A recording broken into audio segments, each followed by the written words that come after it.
Bonjour à toutes et à tous, soyez les bienvenus ce matin. Je voulais aussi saluer tous ceux qui nous regardent sur Internet. Vous savez, nous avons un public sur YouTube qui regarde le culte. Donc c'est un plaisir d'être évidemment avec vous ici en présentiel et pour ceux et celles qui nous accompagnent en distanciel. Aujourd'hui, nous allons rendre un culte à notre Dieu. Et même après les cultes, vous pouvez faire une petite balade à la fête de la figue, qui c'est très intéressant pour nous ici au Mas d'Asile. Et nous allons donner suite à notre série sur la lettre aux Éphésiens, la lettre de Paul aux Éphésiens.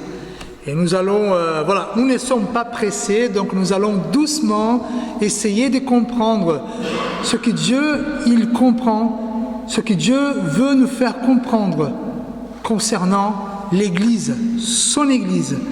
Comme j'ai évoqué la semaine dernière, nous vivons de belles choses dans l'Église. Mais c'est très intéressant de savoir comment ça marche au niveau spirituel. Et c'est ça que Paul va nous expliquer par cette lettre. Comment et pourquoi nous sommes si unis. Pourquoi la réalité spirituelle de l'Église dépasse notre compréhension. Il n'y a que Dieu qui peut nous expliquer cela. Je vous invite à écouter encore les 2 premiers versets de cette lettre. Voilà, nous ne sommes pas pressés, nous allons doucement pour comprendre ce que Dieu veut nous dire. Verset 1. Paul, apôtre de Jésus-Christ par la volonté de Dieu, aux saints qui sont à Éphèse, et aux fidèles en Jésus-Christ, que la grâce et la paix vous soient données de la part de Dieu, notre Père, et du Seigneur Jésus-Christ. Amen. Je vous invite à la prière.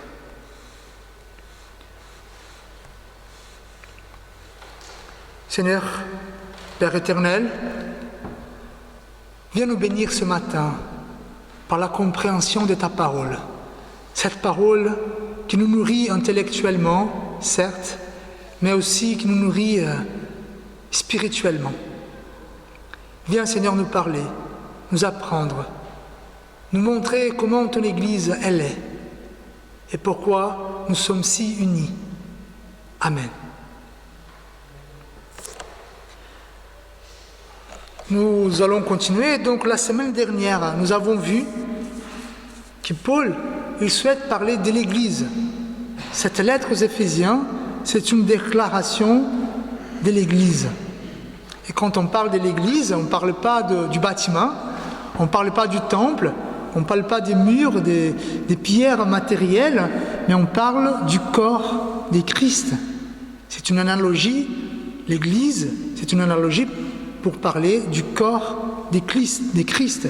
Église, en grec, ça veut dire ecclésia, ça veut dire le rassemblement. Donc le rassemblement de tous les chrétiens. Et donc Paul va parler de ce rassemblement de tous les chrétiens. Et nous avons vu que, avant de parler de tout ce qui compose cette vérité spirituelle, Paul va d'abord nous dire ce que nous sommes. Parce que l'Église est composée évidemment de Christ ressuscité, mais aussi des chrétiens comme nous, bien vivants. Et donc, qui sommes-nous dans l'Église? Et la première chose que Jésus va nous dire, c'est que nous sommes des saints. Nous sommes les saints de Dieu. Et qu'est-ce que ça veut dire saint? Nous avons vu, je reprends l'image que je vous ai donnée la semaine dernière, c'est quand on va au bord de la mer pour ramasser des coquilles. Donc au départ, on trouve les coquilles au bord de la mer, on les ramasse. Au départ, les coquilles appartenaient à la mer.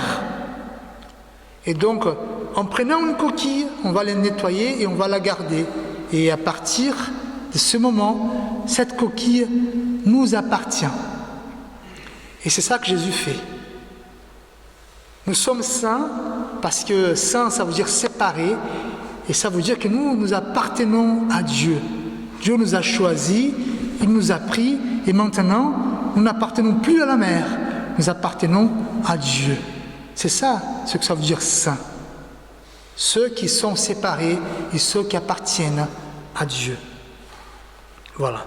Nous avons vu aussi que Oui, bien évidemment, nous sommes saints, mais nous sommes encore des pécheurs. Nous commettons des fautes. Mais ce n'est pas nos fautes qui doivent nous définir.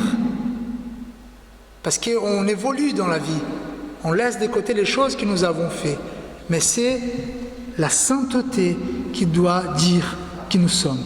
Le fait d'appartenir à Dieu. Donc nous pouvons affirmer, plein de convictions, nous sommes des saints. Superbe nouvelle. Mais pour Paul, cela ne suffit pas pour décrire l'Église. Si nous sommes des saints, il y a quand même une cause.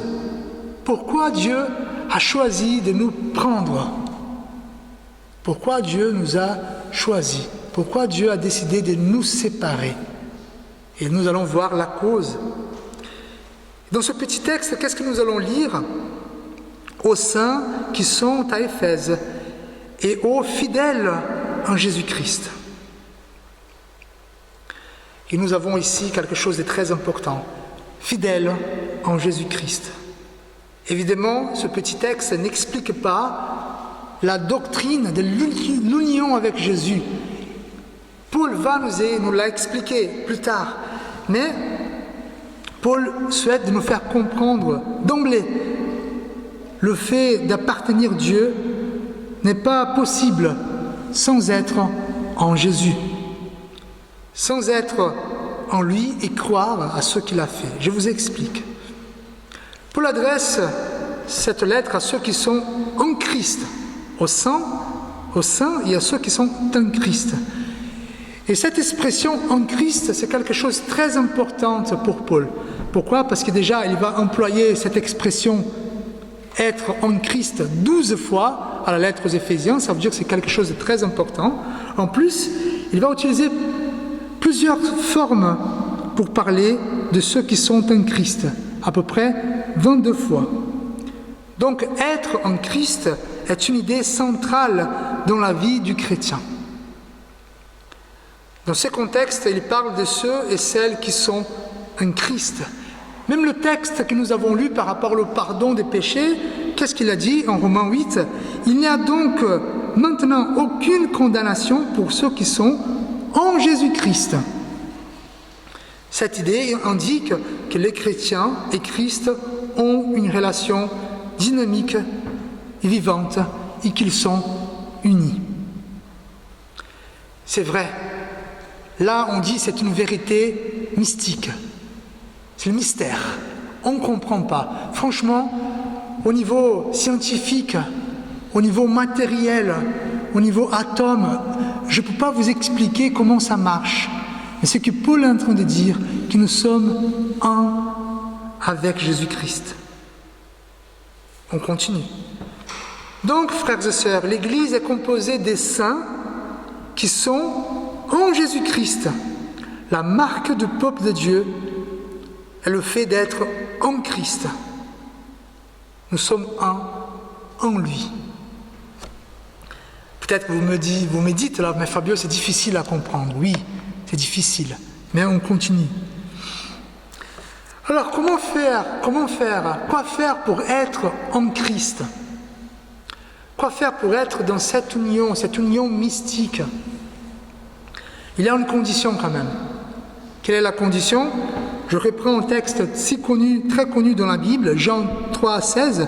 « Car Dieu a tant aimé le monde qu'il a donné son Fils unique, afin que quiconque croit en lui ne périsse point, mais qu'il ait la vie éternelle. » Pour cette raison, Paul va décrire les saints fidèles en Christ. Fidélité, ça veut dire croire.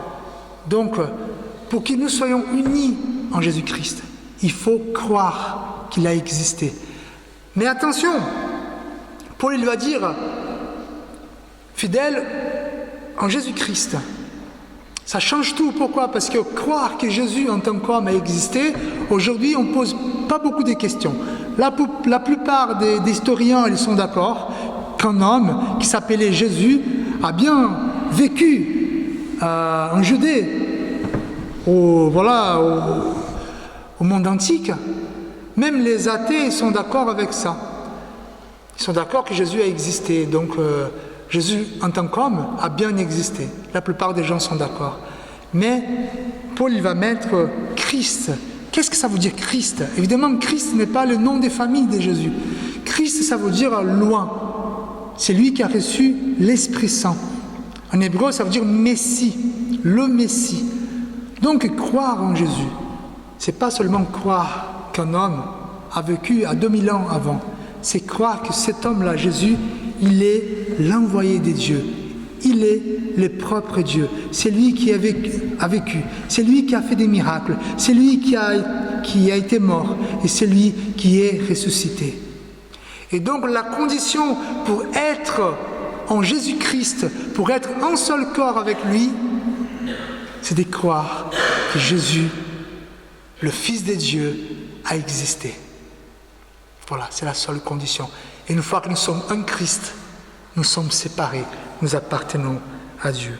Et vous savez, les grands problèmes de toutes les religions aujourd'hui, surtout les religions monothéistes, l'islam, les juifs, c'est Jésus le Christ.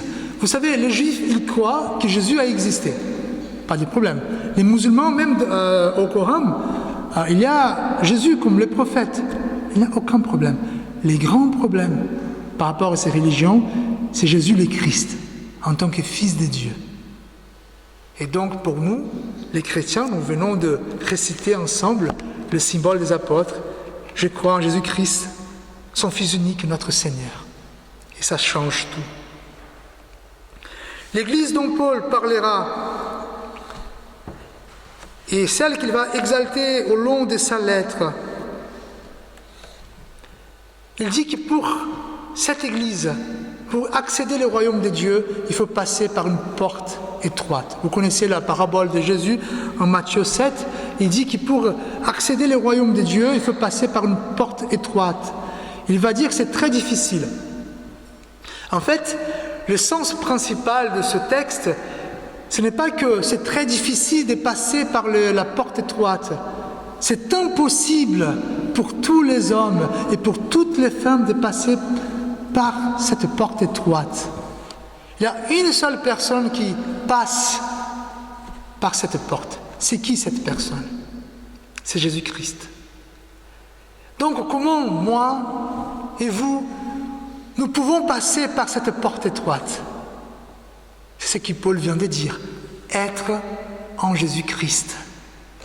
En lui, dans un seul cœur, nous pouvons accéder au royaume de Dieu. Voici l'Église, une seule avec le Christ, avec notre Seigneur. Alors quoi faire avec cette réalité? Frères et sœurs, là maintenant vous êtes un seul avec Christ. C'est Christ qui habite en vous et vous qui habitez en Christ. Nous sommes un seul cœur. C'est cette réalité spirituelle, surnaturelle, mystique chrétienne. Et notre défi aujourd'hui, c'est d'appartenir de plus en plus à Dieu. De casser toutes les idoles que notre cœur peut produire pour adorer et pour aimer Dieu. C'est une souffrance libératrice, évidemment, si j'ai un idole avec moi et je mets toute ma confiance sur cette idole. C'est difficile pour moi de m'embarrasser. Et donc, il faut que je casse ça pour que j'ai mon cœur toujours plié devant le Christ. Mais Paul ne s'arrête pas là. Nous sommes des saints, nous sommes des croyants, nous sommes des fidèles, nous sommes en Christ. Et donc on peut se dire, c'est bien Fabio, c'est bien, je suis saint, je suis séparé, je suis en Jésus-Christ, je vis déjà dans le ciel. Alors, si vous êtes un peu conscient de votre réalité, vous savez que vous n'êtes pas au ciel, vous êtes ici en bas encore. Et c'est ça que Paul va dire aux saints qui sont à Éphèse. Et ça donne une touche de réalité pour la vie des chrétiens. Malgré cette réalité spirituelle que nous vivons jour après jour, nous ne pouvons pas oublier que nous sommes encore dans ce monde. Nous ne sommes pas à Éphèse, évidemment. Nous sommes en Ariège, nous sommes au mas d'asile, au carlabail, aux camarades, peu importe, à foi. Mais nous sommes ici. Il y a une réalité humaine qui nous entoure. Il faut que nous, en tant que chrétiens, en tant que saints, en tant qu'unis avec Christ, nous vivons cette réalité ici, en bas. Oui, j'ai oublié ceux qui sont de Toulouse, quand même. Et donc, Paul est en train de nous dire, vous êtes Église, mais vous êtes encore dans ces mondes. C'est très intéressant parce qu'Éphèse, c'est une ville assez emblématique quand même. Éphèse, c'était une grande ville pour l'époque, 250 000 habitants, une ville cosmopolite, une ville riche, une ville portuaire. Donc tous ceux qui avaient des bons étaient à Éphèse et tous ceux qui avaient des mal, des mauvais, étaient aussi à Éphèse. En plus, la réalité spirituelle était compliquée. Vous savez, à Éphèse, il y avait les grands temples à Artémis, le temple d'Artémis. Artémis, c'était la sœur d'Apollo, voilà, le grand dieu grec. Et dans ce temple, marquait toute une vie spirituelle de la ville. Et dans ce temple aussi, il y avait des prostituées cultuelles. Donc il y avait beaucoup de choses qui étaient compliquées. Et Paul est en train de dire, vous qui êtes chrétiens, vous qui êtes saints, il faut que vous viviez là. C'est difficile. Et évidemment, là, on peut parler d'une réalité spirituelle plus grande, mais il y a une réalité spirituelle aussi dans notre foyer, au milieu de notre famille. Voilà. Il ne faut pas que nous soyons là en train d'accuser, de dire, voilà, les mondes, vous êtes méchants. Non, il faut être saint dans la réalité dans laquelle nous vivons. Donc, frères et sœurs, il faut que vous soyez saints, unis en Christ, dans votre réalité de tous les jours. Et je le sais, pour vous, pour moi, c'est difficile. Quand nous souhaitons nous engager avec Dieu, il y a toujours des choses qui nous empêchent. Mais Jésus nous a montré le chemin. La Bible dit que Jésus habitait au ciel, dans la perfection de la Trinité divine, avec Dieu le Père, avec le Saint-Esprit. Et lui, il descend sur cette terre pour vivre notre vie, pour prendre notre chair, pour avoir des besoins comme nous l'avons. Mais Dieu n'a jamais laissé de côté sa sainteté. Jésus, il a continué toujours fidèle à son Père. C'est un exemple pour nous. Et nous pouvons l'être aussi, parce que nous sommes en Jésus-Christ. Et je veux conclure avec une citation d'un pasteur. Il dit comme ça, « Vous n'êtes pas ce que vous avez subi, mais vous êtes ce que Jésus a fait pour vous. Vous n'êtes pas ce que vous faites, mais ce que Jésus a accompli. Ce que vous faites ne détermine pas qui vous êtes. En réalité, c'est plutôt ce que vous êtes en Christ qui détermine ce que vous faites. » Frères et sœurs, nous sommes là aujourd'hui en tant que chrétiens. Et c'est vrai, nous avons encore des fautes. Oui, cet après-midi peut-être, ce repas peut-être. Mais ce n'est pas ça qui vous définit. Comme nous venons de dire, nous avons une vie nouvelle. Et dans cette vie nouvelle, ce n'est pas nos fautes qui nous déterminent. C'est notre réalité en Jésus-Christ. Amen. Prions. Seigneur, que ta grâce et ta paix nous accompagnent, afin que nous puissions saisir cette vérité. Nous sommes l'Église, oui, mais nous sommes des saints. Nous sommes les fidèles de Christ, ton Fils, qui est le propre Dieu. Aide-nous à saisir ces vérités spirituelles par ton Saint-Esprit. Amen. Bon, quelques annonces, encore un. Nous avons la semaine prochaine le cadet, c'est pour les enfants de 6 à 11 ans à Montauban. Donc ici nous aurons du mas d'asile 4 enfants, 2 enfants officiellement, c'est Clarisse et Louise, et 2 enfants clandestins, c'est les petits là qui n'ont pas encore 6 ans, les miens. Donc si vous savez, vous êtes au courant encore des enfants qui souhaitent venir, il faut me le dire tout de suite pour qu'on puisse partir à Montauban ce midi matin.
Donc là-bas, ça commence à 10h30, c'est à peu près 2 heures de route.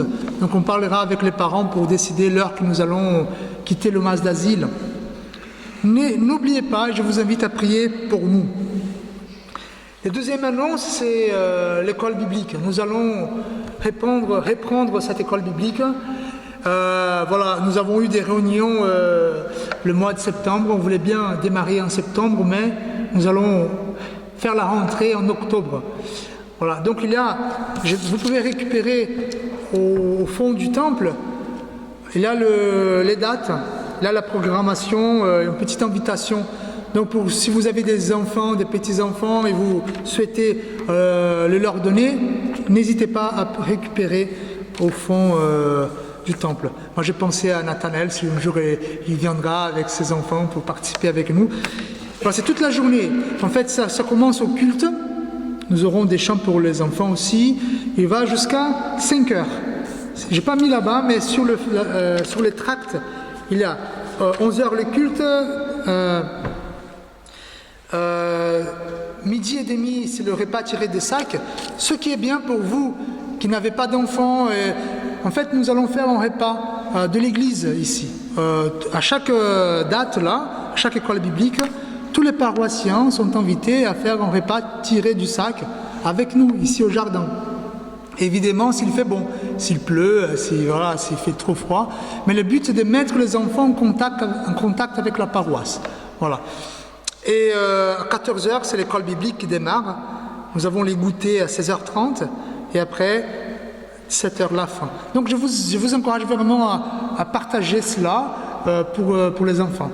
Et quelques changements de jours. Nous avons repris cette semaine l'étude biblique vendredi 14h30 au presbytère et réunion de prière jeudi 20h chez Simone Machko. Voilà. Et nous sommes en train d'étudier les livres de Genèse. Je pense que c'est tout. Voilà, c'est tout. Je vous invite à vous lever pour la bénédiction, l'exhortation de la part de Dieu. Frères et sœurs, soyez en paix. Soutenez les faibles. Soyez patients envers tous. Soyez toujours joyeux. Priez sans cesse. Rendez grâce en toutes circonstances et en toutes choses.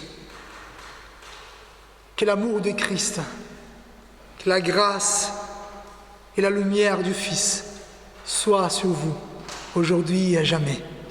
Amen.